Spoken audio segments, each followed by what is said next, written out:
Many years ago, I lived in America, in Texas actually, and I was fortunate enough to live on a ranch. It was a giant ranch, a million acres, over a million acres, which was large by Texas standards, and they'd been there ever since the Texas War of Independence, when basically they'd stolen that land. That land had been stolen from Mexico.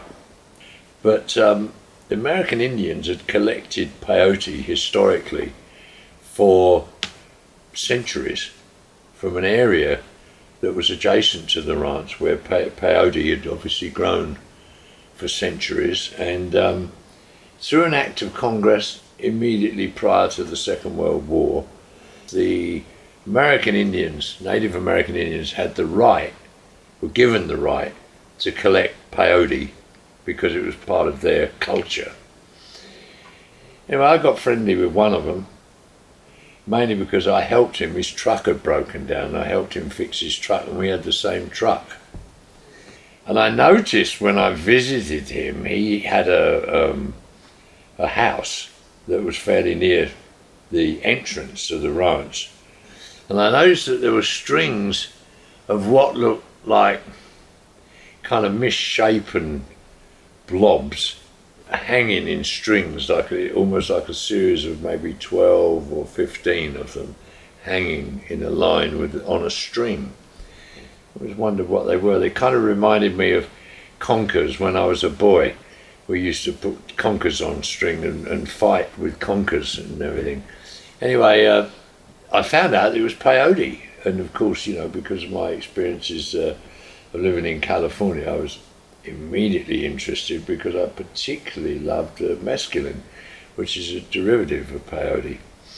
So somewhat reluctantly, with each little visit, he would kind of divulge a bit more information. And so I managed to work out that he was down there, he came every year, and that he picked peyote, and of course then immediately I wanted to go with him to pick peyote, and now that started off as being completely out of the question. And I was a bit kind of insensitive about it, because not realising what was involved in terms of, actually picking peyote, which I had no idea about, actually, to tell the truth. Anyway, eventually he agreed that he would take me to see the peyote. There wasn't anything said about whether I could watch what was going on or whatever. At least he'd show me where it was, which again, they're very reluctant to show anybody that wasn't Native American Indian, and also had to be a bruja, an actual trained roadman. Then they were all like hereditary people. They didn't want white hippies anywhere near the place. They were very, very, very, very concerned that hippies shouldn't kind of pollute the spiritual aspect of their ceremonies. So this was a great concern for the Native American Indians. Anyway, eventually we went. Early one morning, he picked me up in his pickup truck, his ute. Off we went, and just like anywhere else on the ranch, there was grass growing, and in between, in the grass, there were peyote buttons everywhere. I was watching that, and and it all looked, okay, what do you do? Do you pick them or what, And then he said I had to stand in one place, stay there, don't walk around because you could tread on them or whatever, but don't move. He's going to go and collect some buttons. Oh, okay.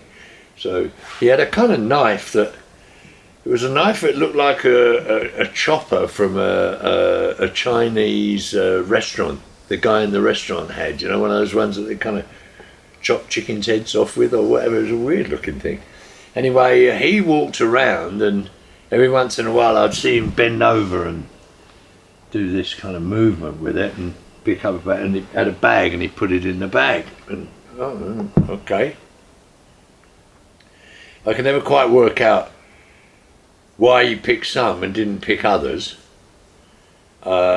I think that was why I couldn't be like close to it. He wanted me just to stay, so he could get into that certain kind of spiritual zone. And I found out later that that's one of the skills that they have, is that you can't just go and pick peyote.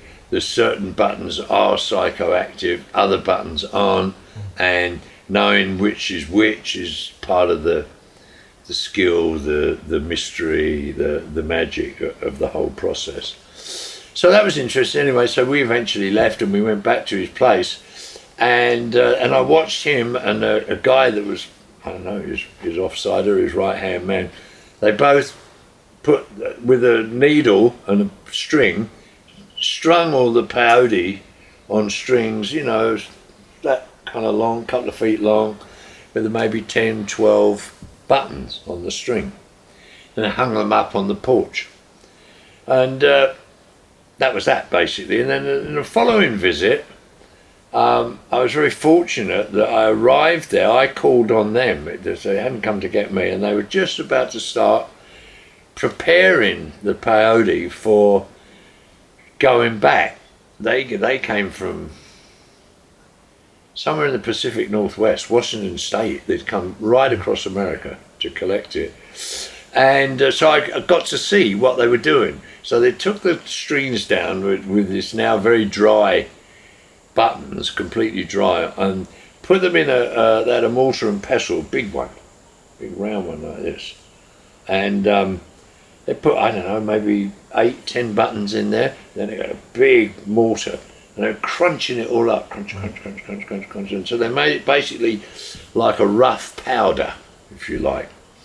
And then I was, observing it all, and basically not asking stupid questions, just being quiet and just digging it all. And then they'd take their hand like this and go, and spit in their hand, and then put the right hand into the bowl and take a pinch of the material that was in the bowl of the mortar and pestle, stick it in their hand like that, roll it around, another spit, roll it around.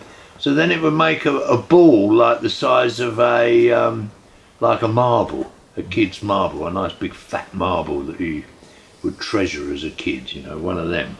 So, kind of like that, maybe, you know what I mean? Less than an inch across, but a kind of quite fat, juicy kind of ball. Yeah, and that's what they did. And so eventually they'd have, I don't know, 100, 150 of them. And then they'd leave them all in the sun, and they'd dry again, and they'd be brick hard. And that was how they transported them. And then they'd put them in a bag, and they'd go back to wherever they came from. Anyway, in a later time again, I talked to them about how you take it, how they take it, and so they just said, well, they take it with water, and you just take however many you want, right? And I could never actually get them to really specifically say, oh, you take 1.5 would do you, or whatever, or 3 or 5, or I never could get a number out of them really. So this is, of course, a long time ago, so I'm trying to think. I think I had 3, and that caused considerable disturbances in me. But that's not really what I want to talk about here. I'd just rather stick to describing how these people came annually to Texas, collected their sacrament, basically, as part of their Native American church, and took it back to their various tribal groups all throughout the Pacific Northwest, and of course other parts of America. But at that time there was considerable concern about hippies being involved in the sacraments to the detriment maybe of the special status that the Native American church enjoyed.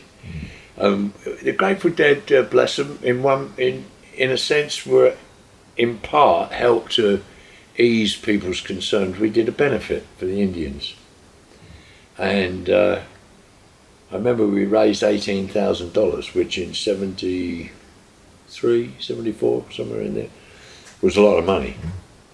And at the end of this benefit, I asked Bill Graham, who was the promoter, had he paid the Indians? He said, yeah, they'd been paid, no problem.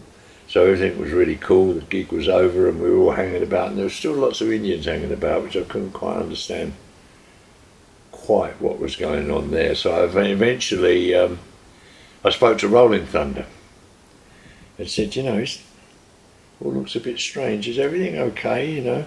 So he said, well, we're waiting to be paid, you know, for the money. And I said, well, I spoke to the promoter said he paid it. He paid the Indians, you know what I mean? So Rolling Thunder said, no, he didn't pay me. You know, we're supposed to get the money.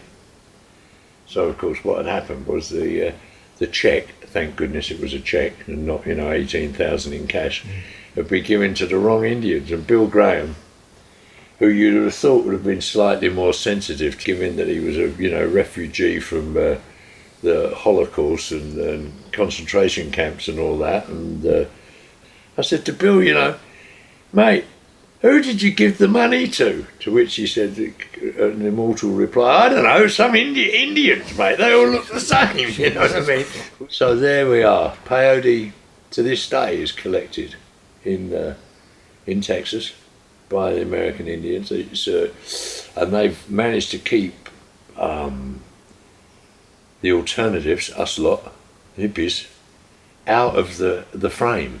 And I know that various kind of psychonauts tried to infiltrate the American Indian trip and share in their peyote ceremonies.